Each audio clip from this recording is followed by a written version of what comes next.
Ladies and gentlemen, thank you for tuning in to MSNBC tonight. Well, our top story, we have Amala Epinobi live on the ground in Ottawa at ground zero of the protest of the quote-unquote Freedom Trucker Convoy. Amala, tell us what's happening. First and foremost, Taylor, what I want to say is I wouldn't call this a protest. I'd call this a riot. There's a lot of disarray here. I mean, a lot of damage is being done. Psychological damages to the people here living in Canada with the constant beeping. Right now, if you look behind me, there is a man lighting a fire. Oh my gosh. I mean, of course that fire is in a barbecue grill, but we can't be too lenient on these things. We don't know what could happen. That is arson. How does that compare to the fire that we saw spreading across cities in the U.S. with entire towns and buildings on fire all across the place? I mean, you really can't compare these two things, Taylor. I must say, those protests, as we saw after George Floyd, we reported were mostly peaceful, and we reported correctly. Now, I'm watching here, they're defacing statues, putting a little cardboard sign on a statue that says freedom here. They're lighting up grills. I see pizza ovens. I'm seeing some Polish grandmas giving out sausages. Who knows if these are FDA approved? This is just completely ridiculous what they're doing here, and in all terms, this is a riot, Taylor. What a horrific turn of events happening there in Ottawa. We will continue to follow this story very closely. And scene. Guys, welcome to Will and Amala Live. Well, Will and Taylor, or Amala and Taylor live. I guess so.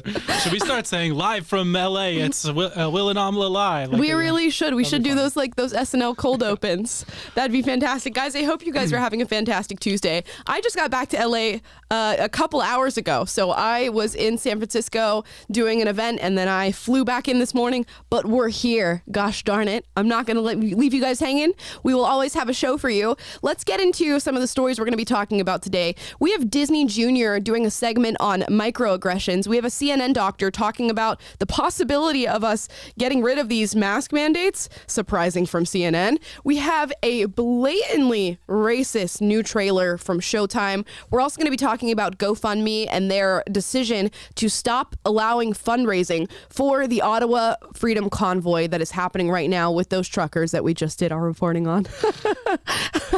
We're going to talk about a woman who chooses to identify as a wolf and her decision to go on Jesse Waters on Fox News. Plus, it's TikTok Tuesday, so we have some TikToks to react to with you guys today. First, let's start off with this Disney Jr. segment. I'm amazed by this video. I just saw it like an hour ago. This is from a series called Rise Up, Sing Out, and this piece of it in particular is to educate young children on microaggressions towards people of color. Oy vey, let's give it a watch. Here we go. Bye, Mom. Hey, Gabrielle. I didn't know that was your mom. Your skin is so much darker than hers. Hold it. Did that comment make you feel uncomfortable? That's a microaggression. What's a microaggression? A microaggression is when someone says or does something that makes you feel bad. Sometimes just because of your race. But you know what? He's wrong. You should be proud of your skin. It's what makes you, you. I know just how you feel, mommy, sad and blue. He said that awful thing and you don't know what to do. Pause. Okay, they go through several different microaggressions here, so I need to break down each one of them and explain to people why it's not a microaggression. It amazes me that this is something that I have to do in my time on this earth, but here we go. The first quote-unquote microaggression was a kid saying, I didn't know that was your mom. Your skin's so much darker than your mom's skin.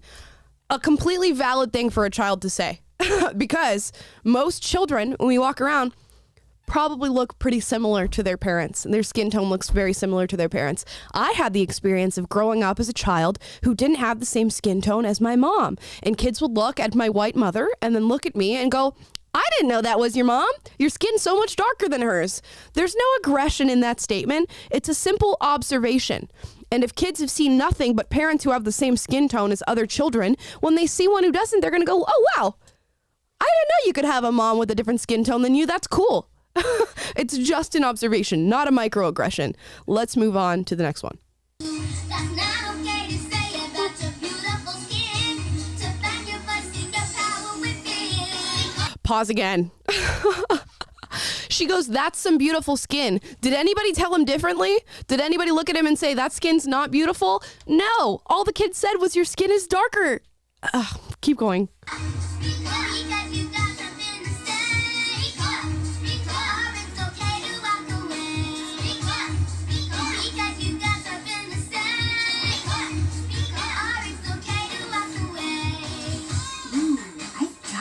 Your hair. It's such an unusual texture. We know just how you feel when it wasn't okay. The way you touched your hair, it didn't give you a say. We wish you didn't do that to your awesome hair. Allow us to make it perfectly clear. Oh, you see those little civil rights fists rise up out of the screen?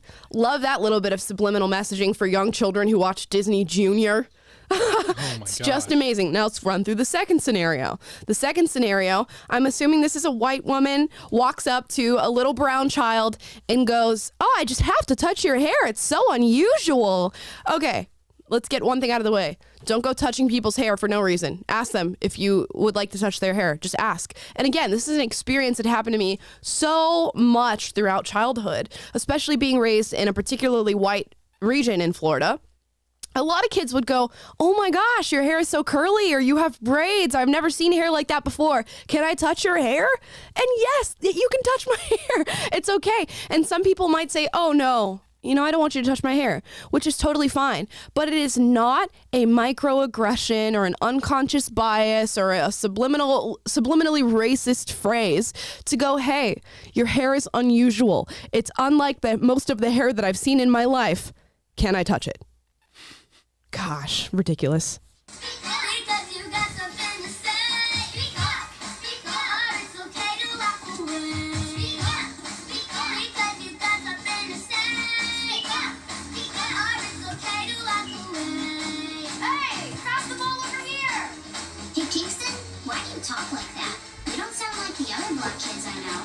I can't.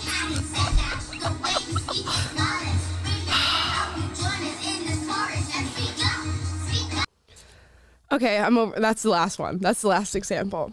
"Hey, Kingston, why do you speak like that? You don't sound like the other black kids that I know." Do we notice that all three examples of these microaggressions are simply people noticing things that fall outside what they normally see and then vocalizing that? And if there's a problem with vocalizing that, we are in a sick society. There is a problem brewing here if people take issue with that.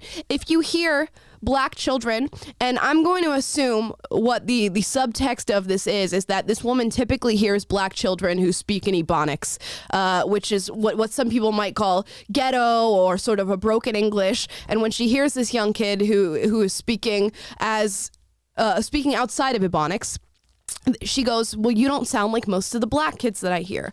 Again, a very simple observation of something that falls outside your pattern of normalcy, and you ask about it as a curious person would. And to call it racist is a shame, and it is simply an effort on the political left to label all people who are not people of color as racist. Because now there's nothing you can say, there's nothing you can do. It is there, it's subconscious, it's a microaggression, if anything.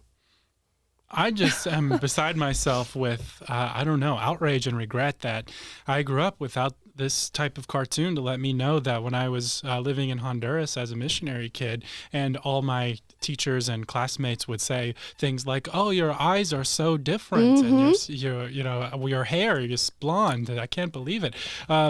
I didn't realize those were microaggressions, and I was such a victim. Right. And these people were racist, and I could have been a little activist raising my fist and telling them that this wasn't okay. And instead, I just let it all happen. I just thought it was innocent acknowledgement of differences that there aren't typical to that region. But, you should have pulled the race card on those little kids, Taylor. I know. And now I've been victimized. I don't. Right. How do I demand do I need reparations now? Do I need to go back there and... You do need reparations. You'll never get that chance to use that race card ever again. No, not these days.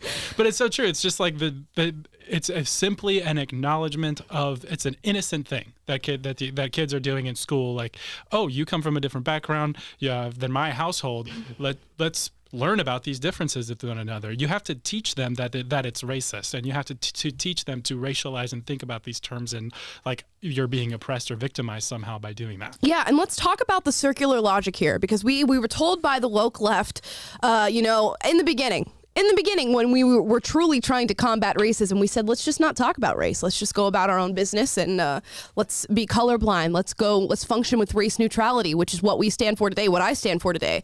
But now the political left goes, no.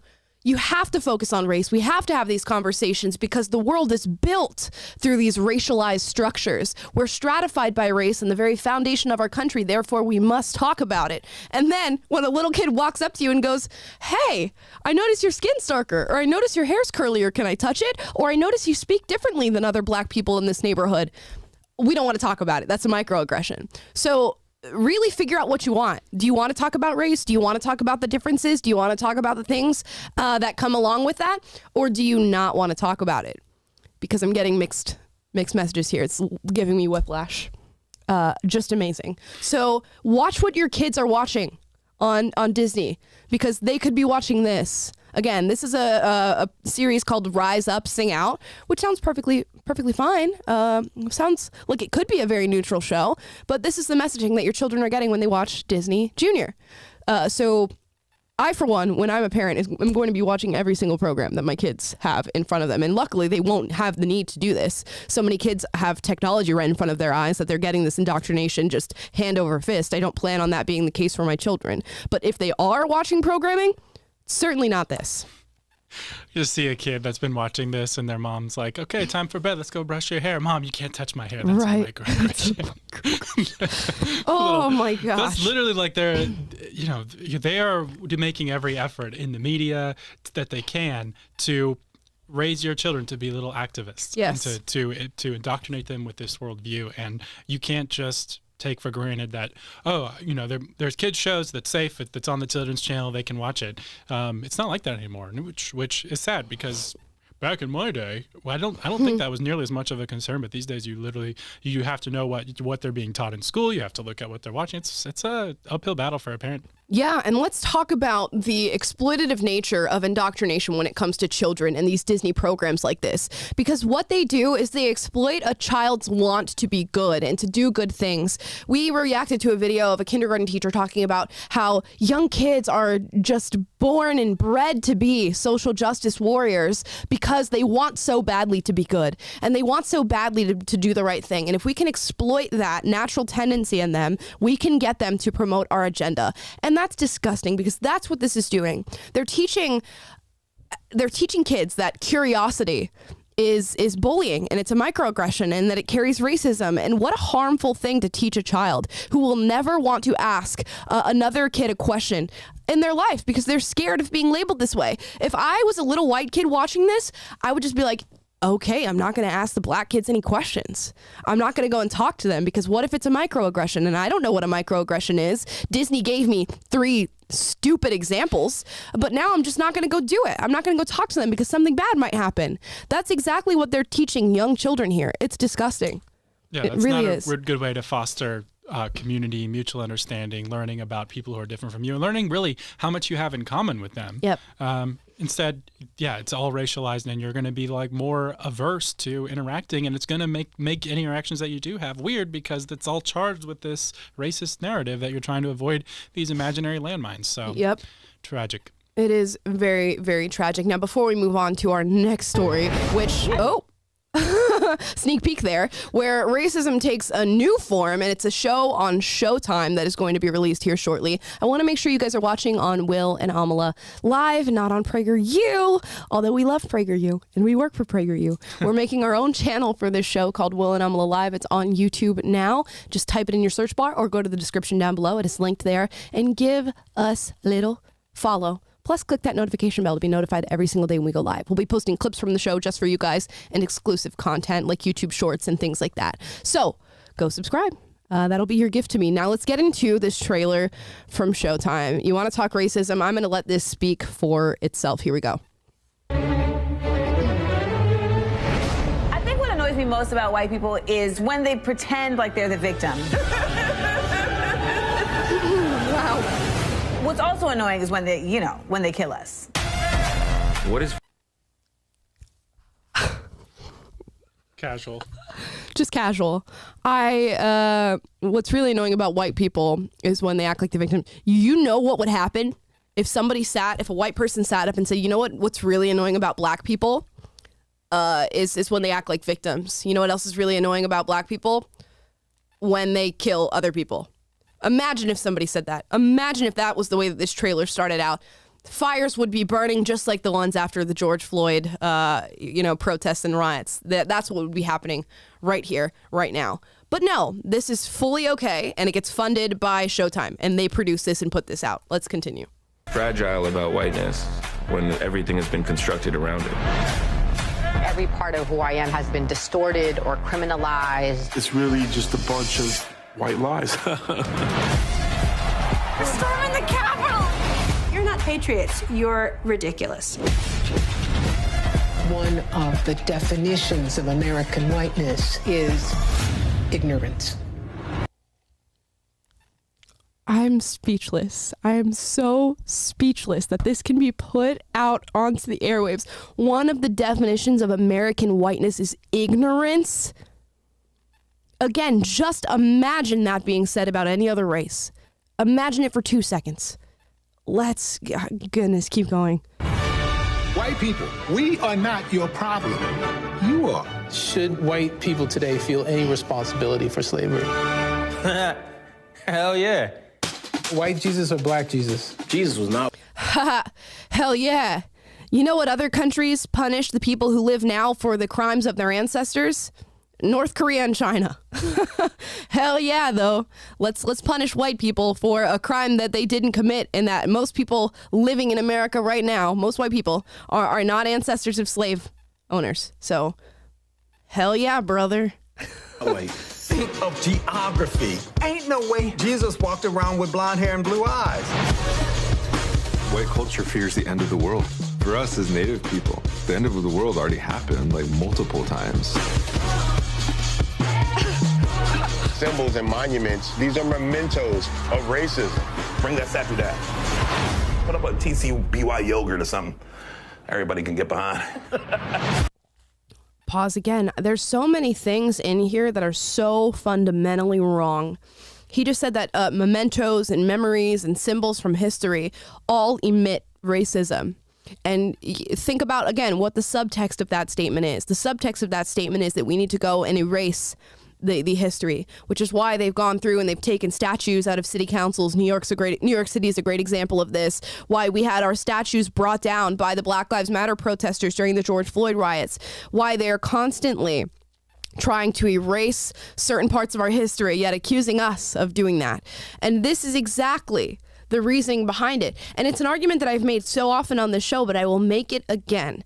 If there is a side of politics here trying to label America as fundamentally and systematically racist, the only thing that you can do to solve that is to tear down its institutions and structures, which is why so often the people who have that rhetoric about systemic racism and racism being baked into our founding share the rhetoric of abolition and destruction and complete and utter transformation of our country, because those two things go hand in hand. If our country is truly founded in a racism that is unavoidable and baked into everything and everything that we are a part of, then the only option is to tear down every single system, institution, and piece of legislation, because there would be no way to avoid racism in that case. And that's why they try to convince you of that. And it's an argument that you should never, ever be convinced by. The truth has to be told about history.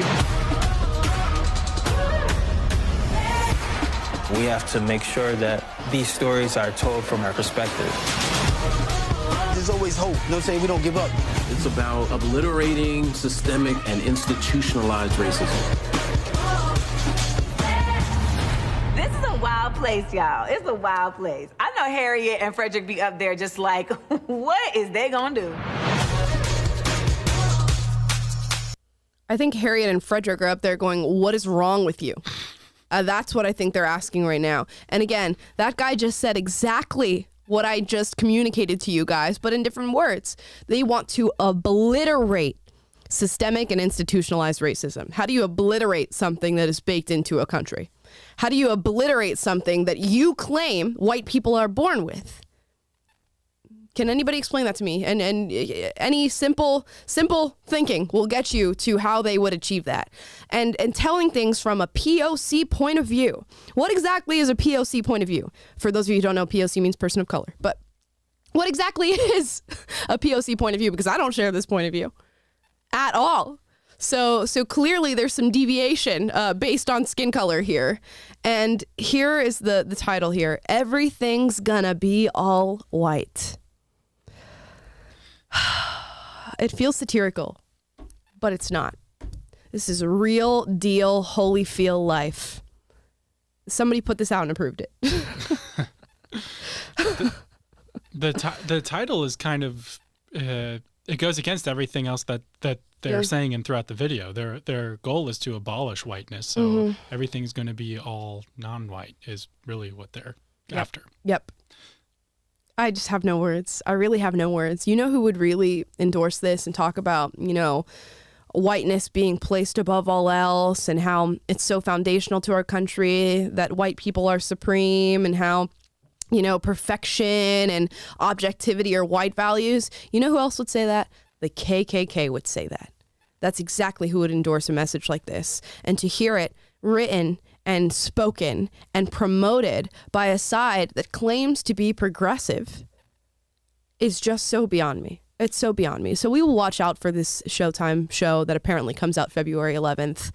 And maybe we'll watch it live and react to it with you guys. That'd be fun.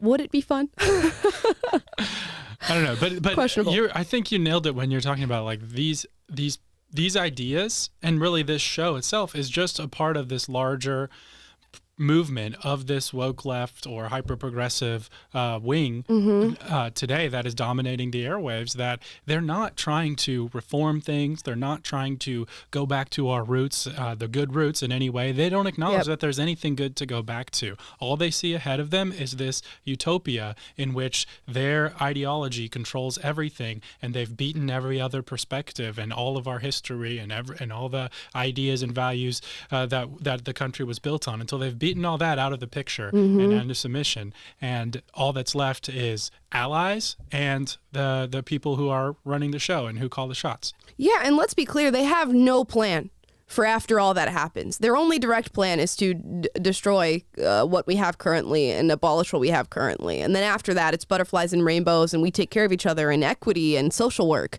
There is no plan. There really isn't. A great interview that you can go and watch that really just encapsulates all of this is Nicole Hannah-Jones. She recently did an interview with Democracy Now!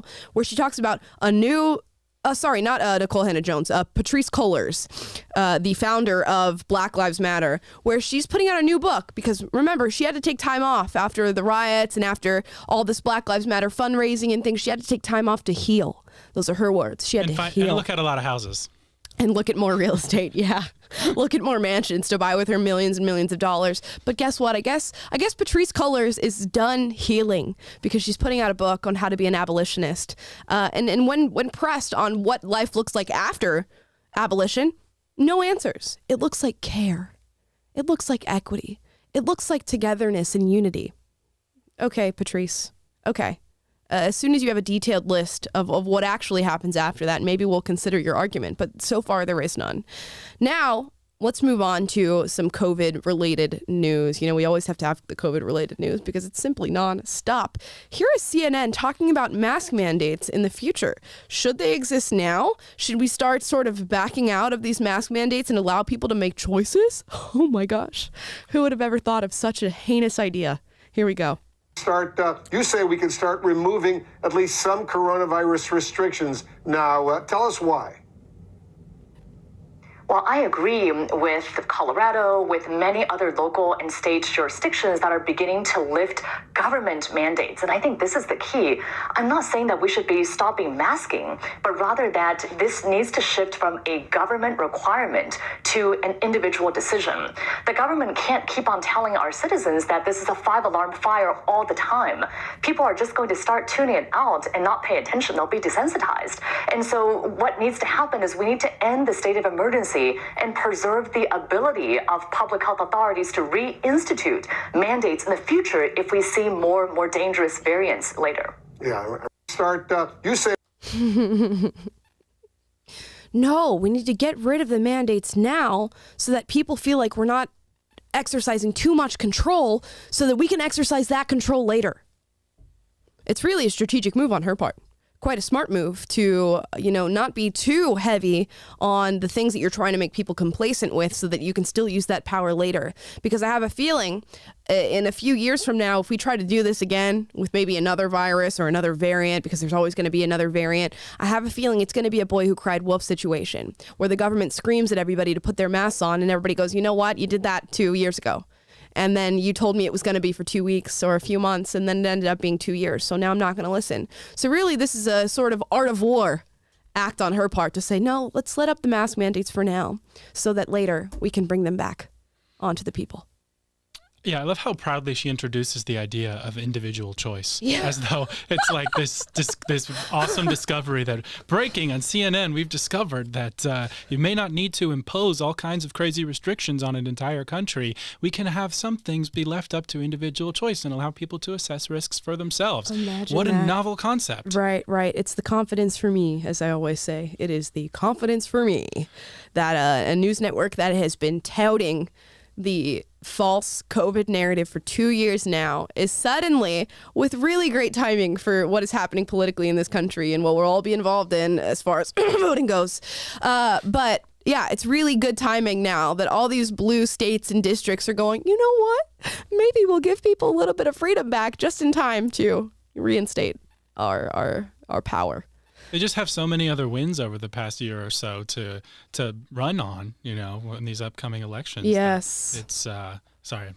But but no, it was crazy on social media yesterday. It was like a flip was switched, and like this state lifted their mandates, and this politician and has done things, and the powers that be looked at the polling data, and they see how unpopular these policies are, and they see how much people just want their freedom back, and all of a sudden they're seeing like this is threatening their power, so they're willing to relax a little bit. Yeah, and you'll see it on every front. It's not just going to be the COVID stuff. I have a feeling critical race theory is going to play a big role in these upcoming runs and what people are looking at and what people are going to be placing their votes based on. And you'll see them.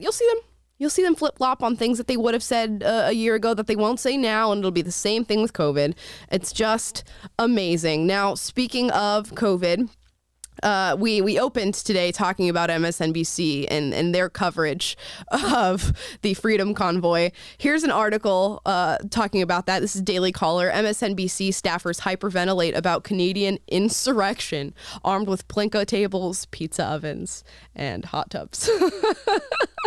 And you can look up these videos of the MSNBC reporters talking about this, but NBC host Katie Tur and parliamentary reporter Annie Bergeron appeared to be concerned that Canadian truckers had gone as far as to set up pizza ovens and hot tubs as they protest in Ottawa over coronavirus restrictions. We have heard it called a nationwide insurrection, Tur said. Noting Ottawa officials have warned about the siege and insurrection. It sounds like you're talking about closed streets in the center of town there. It sounds like it's causing quite a bit of havoc, not just in the city, but across the country. How dare they? How dare they block the roads in protest of their government trying to force them to get medical treatment? And how dare they do so with hot tubs and pizza ovens? This is the same type of people who stood in front of burning buildings and said this was fiery but mostly peaceful. Yep. And yet they're standing in front of a pizza oven now, and they're saying this is an insurrection. And all of this happening within the span of a year and a half, just side by side. How can you as a reporter for MSNBC or CNN or ABC or any of these big networks feel any bit of integrity in the work that you do when you can put stories like this side by side of their reporting with mostly peaceful protests with George Floyd riots to an insurrection here with the Ottawa truckers who are simply sitting in their trucks and blocking the road? How can you hold those two thoughts in your brain and then get on live TV and talk about them? I don't understand. And it just shows, again, how little integrity we have in our media today. We saw the newspapers out in Europe and in the Netherlands come out and apologize and say, you know what? We were wrong. in our reporting here. We were wrong for what we said to you about COVID-19. We were wrong in how we reported the deaths and the science and the data analytics around it. And we apologize because we are meant to be a journalistic outlet. And we dropped that moniker for the time that we reported that to you. And you will never see that here in America. You will see the exact opposite. They are slaves to propaganda. They are slaves to narrative. And they will say whatever it takes to make sure, A, that they don't lose their jobs, and B, that you are okay with your freedom and liberty being taken away, and you view those who aren't as evil Nazis and fascists. That's their goal. It is. I saw a clip right before the show on social media of a Canadian official who has been criticized of wearing blackface in the past. I won't name any names, but yeah. Anyway, they caught him, and he was giving a little spiel about his response to the truckers, and he said that the mandates are your way to avoid further restrictions. He's like, I know we've been so frustrated with all these things, but the mandates are a way for you to not have to lose more of it. The freedom we're taking away now is so we don't have to take more of your freedom away later. Yeah. That's the logic that's running the show here. That's all that it is. That's all that, and at least he's honest about it, I guess. But that is what they want from you. So they want power in any way that they can get it. And if they have to lie to you, they'll lie to you. And there's so many players who get this virtue from hopping in and supporting the narrative that they do so hand over fist. They trip over themselves to do it. And one of those players is GoFundMe. Here's the next story. GoFundMe's attack on Canadian Freedom Convoy shows dangers of big tech. This is out of Fox Business.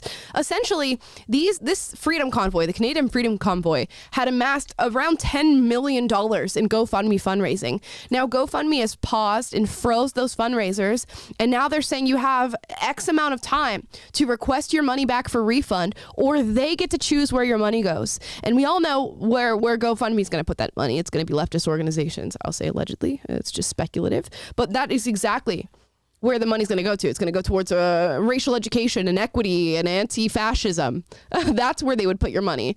So this is nothing new. We knew GoFundMe is a very much leftist foundationally when it comes to how they work and what they allow. We saw what they did with Kyle Rittenhouse. Kyle Rittenhouse defended himself in the streets of Kenosha. And then when people tried to fundraise for Kyle Rittenhouse, they had their fundraisers frozen. And they had to request the money back that they had given to this young man for his own legal defense, which he was acquitted. But GoFundMe had already chosen the narrative. He's a white supremacist. So are the Canadian truckers. They're both Nazis. They're bigots. They're xenophobics, even though none of these things have anything to do with anything within that subject matter or that sphere of social issue. But GoFundMe gets to choose the narrative, and they get to choose whether or not you can give money to them. So they decided not. So this is $9 million that is sort of floating out into the ether. Hopefully everybody knows to go and request their refund. Or guess what? Somebody else gets it. Amazing.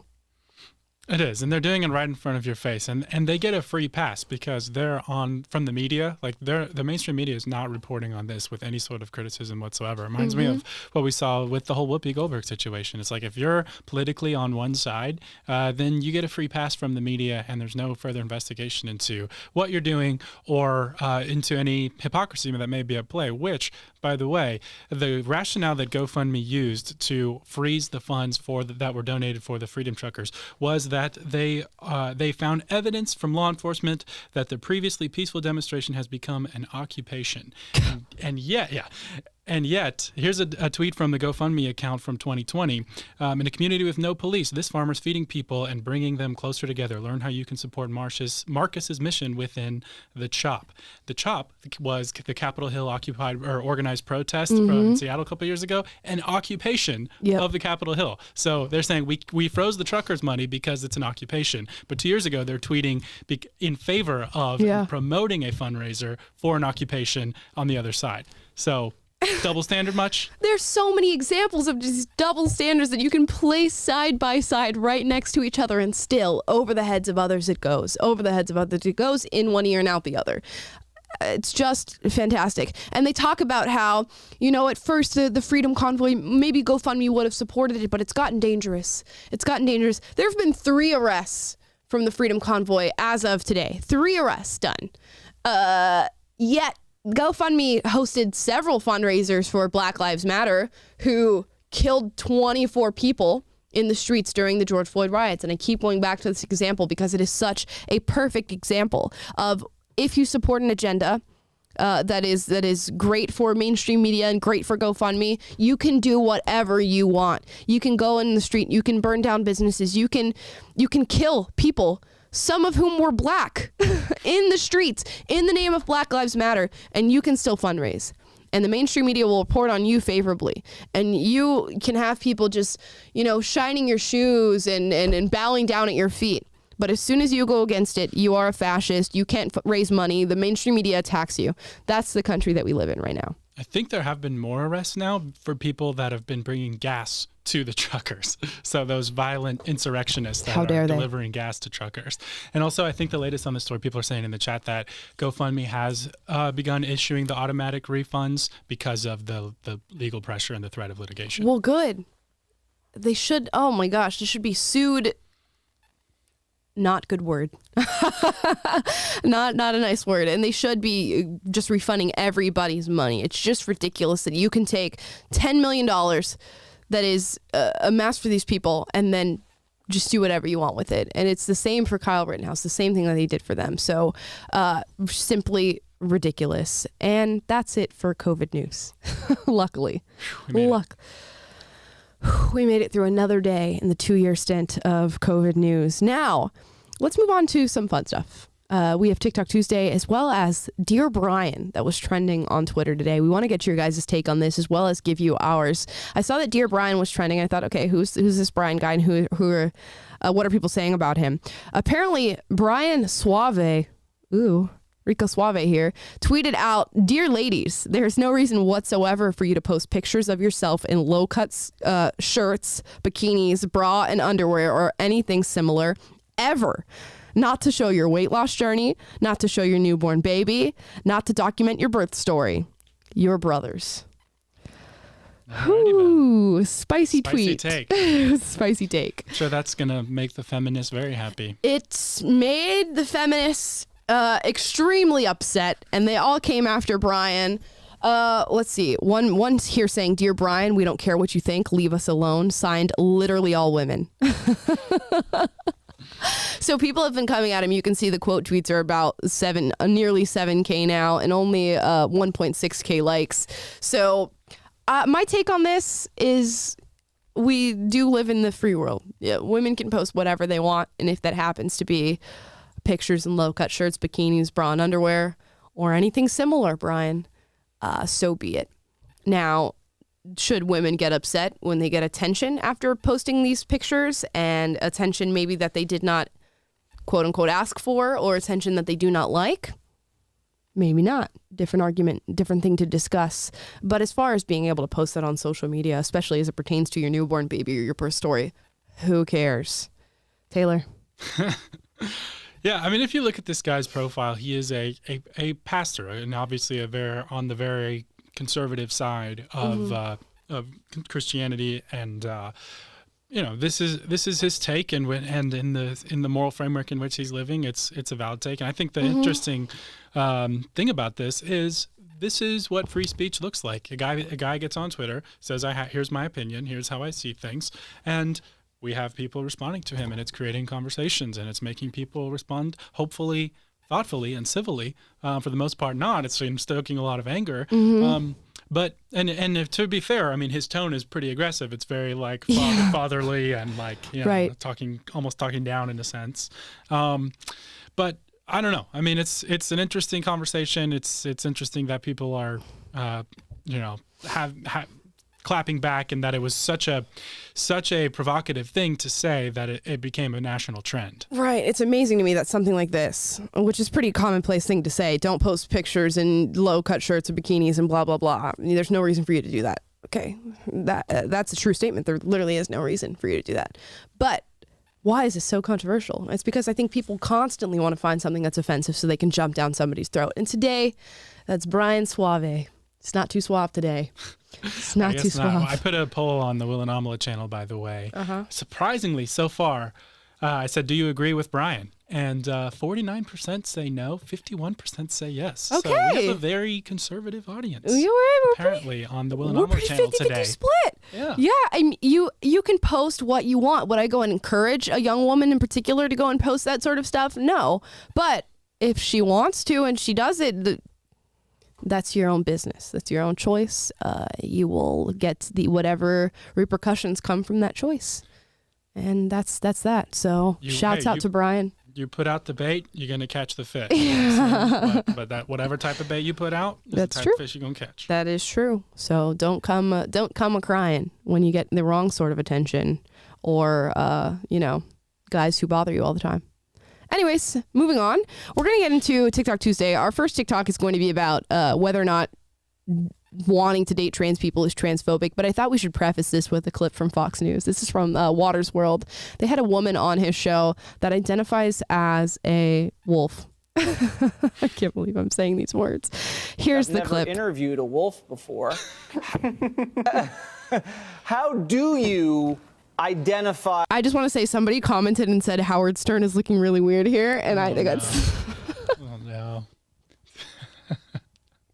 Anyways, keep going. As a wolf and become a wolf? What's the process? So it's not really a process to become a wolf. It's more of a spiritual thing. Like I obviously I know I'm human. Like I go to work every day. I pay my taxes. You know what I mean? I do normal things. It's more of a spiritual identification. So I believe that I have the spirit of the wolf. I kind of identify as a wolf on a personal level, but in my everyday life, I also know that I'm human. So it's a little bit of a misconception how people see it, especially the audio you just played was from an interview I did way back when with I Wonder, and that one was, if it showed the whole interview, I think that would be a pretty good description. Okay. Do you often run around in the woods the way a wolf does? If I'm with a certain group of friends who are like-minded, like a wolf we pack. will do that too. Yes, like a pack. We'll do that to get some sort of release, but it's not something I do, on a day-to-day basis or anything. I've never interviewed a wolf before. I like how she uncomfortably laughs because she knows it's uncomfortable. Like, she knows it's weird. I mean, this person started this out by saying, look, I know I'm a human, so at least we got a little bit of win for biology and sane world. Right. There, so. I just like to act like a wolf. Yeah, I mean, this person went a little beyond that, though. Yes. Because it was like, I'm spiritually am and identify and all this stuff. And it's like, if you have the honesty to say, I am a human being of this sex, and this is what I like to do with my time, great, free country, do what you want to do. But if we're having to now, if I'm going to have to howl at you to say hello, I mean, that's a step too far. Yeah, also... Is this a trans woman? I'm so confused. No, that's why I got confused there for a second. I don't know what this person wants to be called. I don't know what is... Okay, it says woman spiritually identifies as a wolf. The woman sounds an awful lot like a man. So could be man transitions to woman, now woman identifies as wolf. That's what I'm saying. We got the human part down. We got the human part down. Not sure about the spirit side or the gender side, but at least we got one small, so... Oh, well, that's just fantastic. Well, let's move on. Now, if you watch something like this and you go, wouldn't want to date her.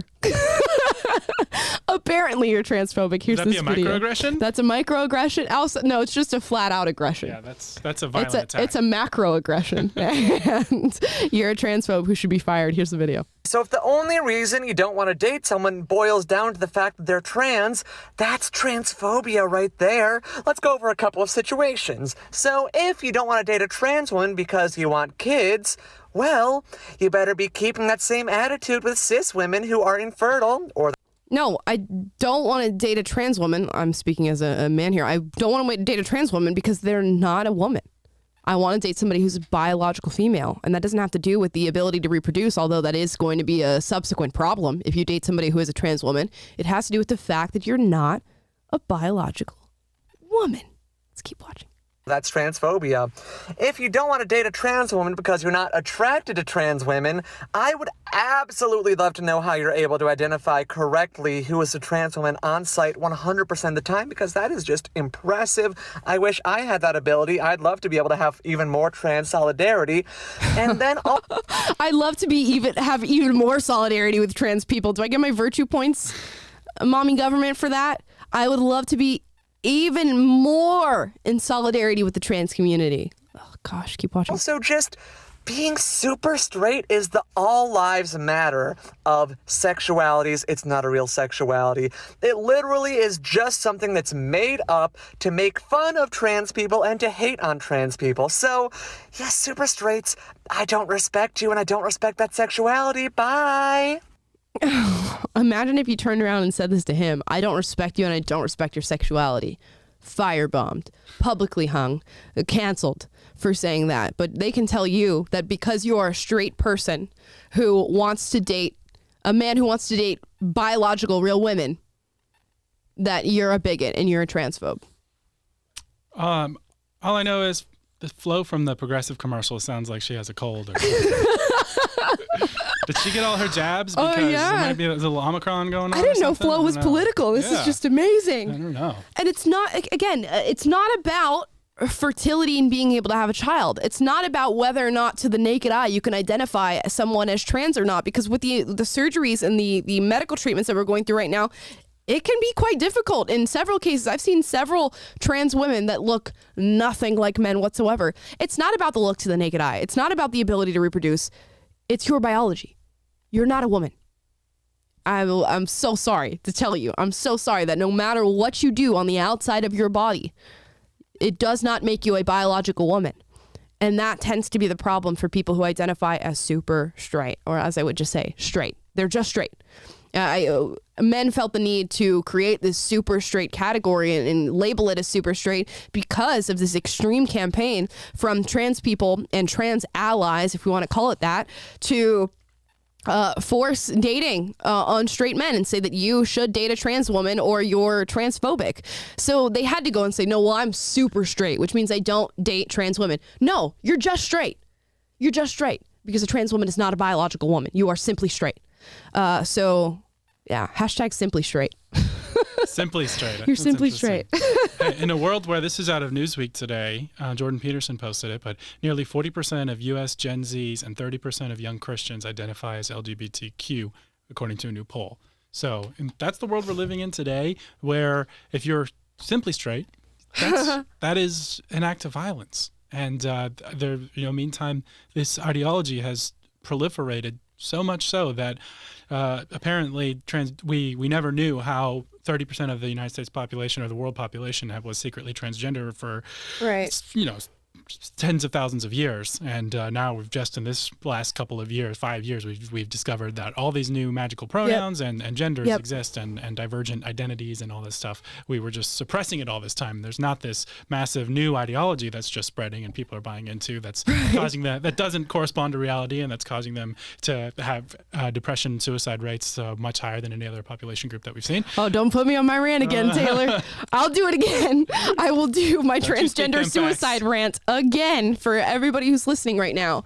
But yeah, and that's why, again, I was around when the super straight thing was created, and that was about a year ago on TikTok, because trans women were going around on straight men's posts and saying, well, how dare you say you don't want to date a trans woman? So you back people into a corner by saying that straightness allows for dating trans women, and then they go, well, okay, I got to make another category. Now I'm super straight. Can you back off of me? Can you stop attacking me? Because now I've identified as a sexuality. And it's so funny that the woke left gets the benefit of identifying as any sexuality they want. You can go to colleges now where it asks you to define what sexuality you are, and there's like 50 categories. But God forbid straight people go on and say, you know what, I'm super straight, which means I don't want to date somebody who's transgender. God forbid that happens, because suddenly you're being attacked. But we have demisexual, pansexual, gynosexual, asexual. It's just amazing the amount of leeway you get, but nobody else gets. Right. It's your options are blindly affirm, endorse, and support every single thing that we say and be an ally, or you're a bigot. Those are your options. if you're a straight person. You don't get to have an identity at all that, the default identity of just being a straight person, or the one that the majority of people have historically had through all of history. That one, there's no room for that. So you either have to be this ally who upholds and defends and promotes all this ideology, or you're a bigot. Yep. And yeah, no nuance for the people who want to understand transgender people, but see that the results that we're having are detrimental. No nuance for those people. And those people being me and Taylor, who say, okay, I understand it. You know what? I feel bad for you that you feel like you're born in the wrong body. Let's talk about that. And let's see what the right form of treatment is. Because clearly the right form of treatment is not genital mutilation and chopping your breasts off. Clearly that's not having the outcomes that we've intended, because your suicide rates are higher than any other demographic in our population. So let's talk about other forms of treatment. No, absolutely not, you transphobe, because you don't affirm who I am, and in you not affirming who I am, you want me dead. The logic is astounding. Here's one more TikTok that has to do with transgenderism. Sort of. I guess it's a I don't even know what you'd call it in this case. It's a subtext in this particular story. So my boyfriend of 7 years and I broke up recently. He told me he was a trans woman named Riley O'Reilly, and I left John and tried to make it work with Riley, but sadly we had to end things so she could live her new life. The house felt so empty and I wanted to fill the void, but I felt like it was too soon to deal with humans, so I got a doll, and just her presence comforts me. Now Riley comes over, and we all hang out and watch TV, and Riley shoots us, and it's helping us heal.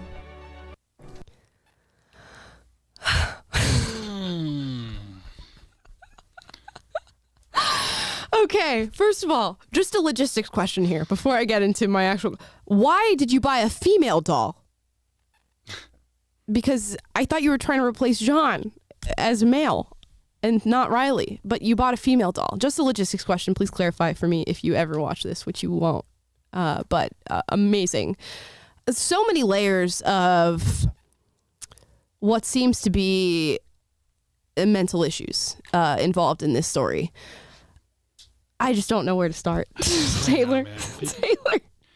I'm too old for this stuff or something. I can't. I literally don't know what to say. People are so confused. It's like you laugh to keep from crying. Yeah. Good Lord, this is incredibly sad. It's absurd. It's outlandish, but it is really sad that you buy a female life-size doll to be your comfort, and then your now transgender ex-boyfriend comes and takes pictures of you with the doll, and that's your path to healing. Yeah, you know what? I feel bad for her. Imagine therapy. Yeah, therapy is probably the route that should be taken in this situation. Imagine dating somebody for 7 years, and then they're like, "Yo, girl, for our 7-year anniversary, I'm not proposing. I'm actually going to propose that I transition to be a woman." Not just any woman, Riley O'Reilly. Riley O'Reilly. It's fun to say. O'Reilly's Auto Parts. Ow! Sorry, we'll do it guys. live. We'll do the transition live. Do it live. Okay, I don't have any commentary other than just what the hell did my eyes just witness. Here's the last one. A warning for any young people watching right now. There is language in this one. So if you're watching this as a piece of family programming, just warning you, there's some curse words ahead. Here we go. This woman today was giving me a lot of pushback on our mask policy at work, even though it was clearly outlined to her when she stated that she wanted to dine in with us versus taking it to go. We're a coffee shop. It's not like you're eating food. It's usually just like a couple bites or a sip. After the third or fourth time that I asked her to please put her mask back on for the safety of the other people around her and our team, she was like, it doesn't make sense. It's not sanitary. What if I get food down in there?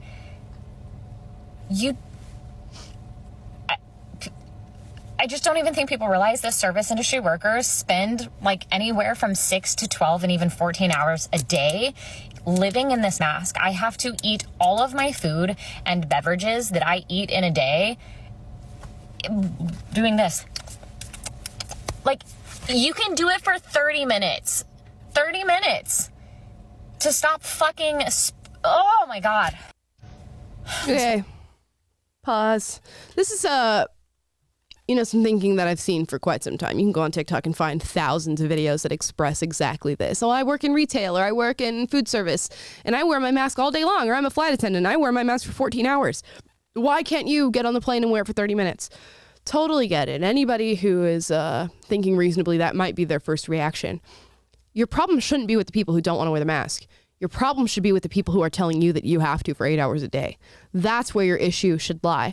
And it seems like we are functioning on the assumption here that wearing a mask is not fun. She seems pretty upset that she has to wear it for 8 to 12 hours a day when she's working. So why is your heat and your anger directed at the woman who wants to come into your shop without wearing one? You should go, hey girl, me too.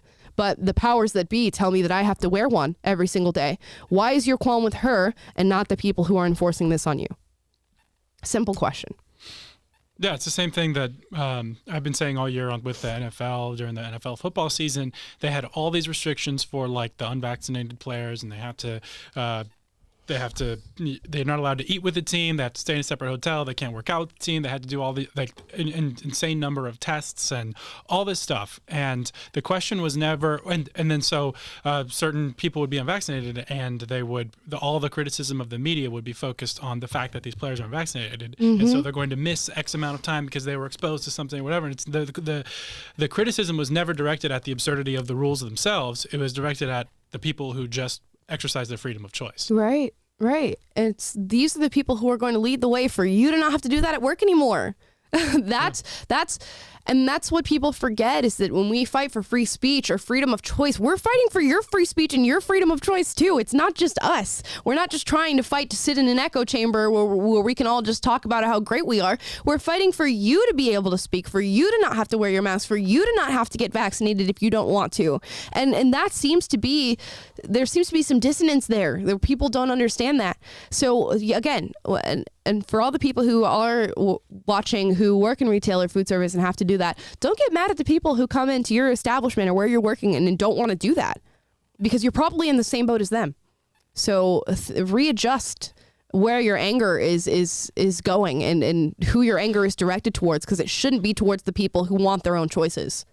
And do you honestly believe that it's safe enough for them to pull down their mask, to take a sip, sure, and then put it back up, but it's super dangerous if they pull down their mask, take a sip, and then leave it, sit there, take another sip? I mean, we've all been in restaurants. I mean, I don't even know if I know it's not like this in most red states where they don't even have mask mandates in restaurants. But in LA, you go to a restaurant, you have to performatively put on your mask while you stand at the door, you walk through, you sit down, and all of a sudden COVID's, now you're safe. That one gesture of putting the mask on while you walk through the restaurant in the air, if you're this high versus being this high, and that's the paragon of safety. And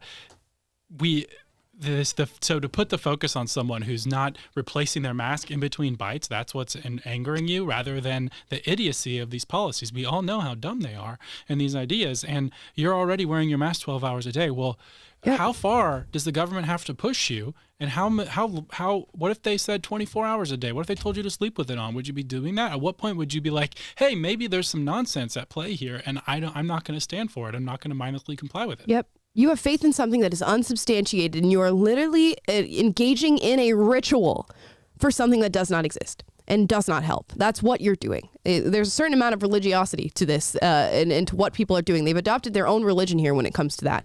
Putting on this mask that does absolutely nothing. It's been tried and true, proven time and time again that it does nothing. Yet you still do it, and you want to enforce it on other people, and you want to convince other people that that's what they should be doing too. It's ridiculous, and it needs to stop. And it's funny enough, CNN is saying it now 2 years later, but we'll see if other states start to follow suit, and they will, because it's beneficial to them now that they say, I'm going to let go of this narrative for right now, and then so they can exercise that power later. So ridiculous. So girl, from this food place or gas station or wherever you work, redirect, aim higher, aim for somebody else, because you're aiming at the wrong lady here. And guys, that's been TikTok Tuesday. We covered a lot of stories today. We talked about Disney and them educating you on microaggressions. We talked about everything's going to be all white coming out of Showtime, which is just the most racist piece of propaganda that I've seen in a long time. We talked about CNN and lifting mask mandates, the Freedom Convoy in Canada, and GoFundMe's response to them, plus a woman identifying as a wolf and TikTok Tuesday. So it's been a fun stream. We're going to be back tomorrow at 2:30 Pacific, 5:30 Eastern to discuss more stories with you all. Plus, we'll do a fun segment at the end of the show tomorrow. What that is, we don't know yet, but we'll figure it out for you guys. Drop your suggestions in the comments below. Yeah. We do a lot of different fun segments. We rate things. We answer your questions. So if you have any suggestions for something you'd like to see, just put it in the comments. Absolutely. On the Will and Amala Live new channel. Yes. On YouTube, because that's where we'll pull it from. Not on the old channel, which will be PragerU, but on Will and Amala Live. Go subscribe there. Click the notification bell there. Leave your comment on what we should do tomorrow there, and we will look at your suggestions. Thank you guys so much for watching. We'll be back tomorrow. See you on the flip side. Bye, guys.